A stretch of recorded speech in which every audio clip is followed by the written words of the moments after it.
Good morning, it's today again. Welcome back to Joseph's Reserves. I'm Joseph and I store 20% of my income in the form of rare coins and precious metals. Today's video probably isn't going to be one of the most exciting videos I've ever made. However, I think the discussion is not only exciting but also very important. The reality is I just bought 100 plastic penny tubes and I'm going to be organizing my wheat cents. And I know some of you are already thinking, Joseph, are you really making a video about putting pennies into tubes? And well, yes, I am. But the video isn't really about these penny tubes. It's about why so many people fall in love with coin collecting.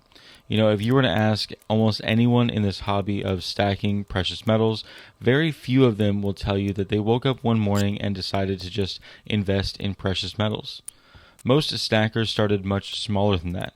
Maybe they found an old wheat cent in their pocket change, maybe their grandfather gave them a buffalo nickel, or they inherited a small collection from a family member, or maybe they found a silver coin in a cash register or a Coinstar. It wasn't the value that caught their attention, it was the curiosity. What is this? Why does it look different? How old is this thing? Who used this coin? That one question turns into another and then another, and before you know it, you're reading about the history, learning the mint marks, understanding the silver content, and spending your weekends looking through pockets of change and maybe even going to coin shows. And that is how collectors are made. Not with expensive gold coins, not with monster boxes of silver, but with curiosity. As I'm sitting here putting these wheat cents into tubes, I can't help but to think about how many different hands have held these coins.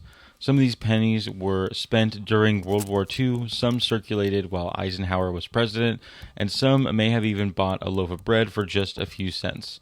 Every one of them has a story that we will just never know, and somehow that makes them even more interesting. One of the things I love about this hobby is that it teaches patience. Today we live in a world where everyone wants instant results. People want to double their money overnight. They want the next hot investment. They want the excitement every single day, but coin collecting doesn't really work that way. You build a collection one coin at a time, one wheat cent, one silver dime, one Morgan dollar, 1 ounce of silver, 1/4 ounce of gold, or a 1/10 ounce of gold, and year after year, little by little, your collection and your stack grows.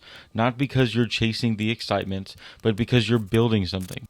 And honestly, I think there's something very healthy about that. When precious metals aren't moving, when the market is boring, when everyone else loses interest, collectors don't. Because we're not just collecting ounces, we're collecting the history. And that's a reason why I think even those stackers who did just become interested in the silver content will eventually become collectors. At first, they might only care about that silver, but then they start to notice the different designs. They start looking for different dates, different mints, different countries, and eventually they realize they're no longer just stacking the precious metals, they're preserving history. I think that's one of the most rewarding parts of this hobby. It's something that doesn't depend on the spot price. Gold can go down or silver can move sideways, but the enjoyment of learning history and building a collection doesn't disappear with the market. And maybe that's why so many collectors stay with this hobby for decades. Not because every coin makes them rich, but because every coin teaches them something. So today, while I'm filling these penny tubes, I'm reminded that every great collection starts somewhere. Maybe it starts with a wheat cent, maybe it starts with some silver dimes, or with 1 ounce of silver. Whatever it is, don't underestimate small beginnings. Because if there's anything that this hobby has taught me over the past few years, it's that the little things have a way of becoming big things over time. A single wheat cent doesn't seem like much, it's only worth a few cents, and most people would just walk right over it if they saw it on the sidewalk. But that's never really been the point. The point isn't that the wheat cent is valuable, the point is that one wheat cent can spark a lifetime of learning. When someone hands you a wheat cent and says, here, it's worth 5 cents, you probably won't think much of it. But then if you notice the date, maybe it's from the 1940s, and you're wondering what was happening in America when this coin was circulating. Maybe you look it up and discover that it was during World War II.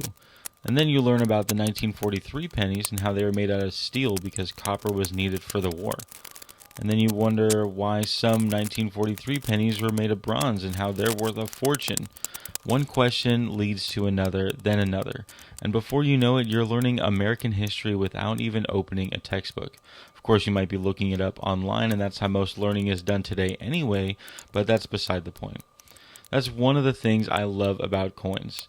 They're tiny history books made out of metal. Every scratch tells you that someone carried it. Every worn date reminds you that this coin actually served a purpose and had some value. This wasn't something locked away in a museum. This was real money that real people used. I think that's something we've lost today. Most of our money only exists as numbers on a screen. You tap a card, you tap your phone, and money moves around the world without you ever touching it. But coins are different. You hold them. You can feel their weight. You can imagine the people who spent them decades or even centuries before you. There's something special about that. Another thing this hobby has taught me is patience. I don't think people talk about the value of patience enough. We live in a world full of overnight success stories, and everyone wants to get rich quickly. Everyone wants the next investment that's going to double next week, and coin collecting teaches the exact opposite. It teaches you to appreciate the slow progress. Maybe today you only had one coin, but next month you will finally find that date that you've been looking for a while. Maybe it takes years to finish a collection, and that's okay, because the journey is part of the reward. In fact, I'd argue that it's true for stacking precious metals as well. The people who succeed aren't the ones who are trying to time every move in the market. They're the ones who consistently add little by little over many years, 1 ounce, 1 coin, 1 paycheck at a time. Small beginnings become substantial collections, and I think that's the lesson that applies far beyond the coins. Good habits work the same way. Knowledge works the same way. Character works the same way. Nobody wakes up one morning as a complete expert, and nobody builds world-class collections overnight. It's all built one small decision at a time, and maybe that's why I enjoy organizing coins like this. Some people would see this as boring, and honestly, I find it relaxing, almost meditative. It's one of the few hobbies where I can slow down, put my phone away, and simply enjoy the process. No notifications, no breaking news, no constant rush, just history sitting right in front of me. And I think all of us could use a little more of that. So whether you are sorting your wheat pennies, building your first silver stack, or putting together a complete typeset, don't worry so much about how far you have left to go. Enjoy where you are.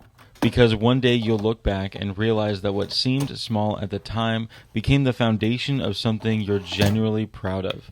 And maybe years from now you'll pull out one of these old penny tubes and remember the day that you started your own collection.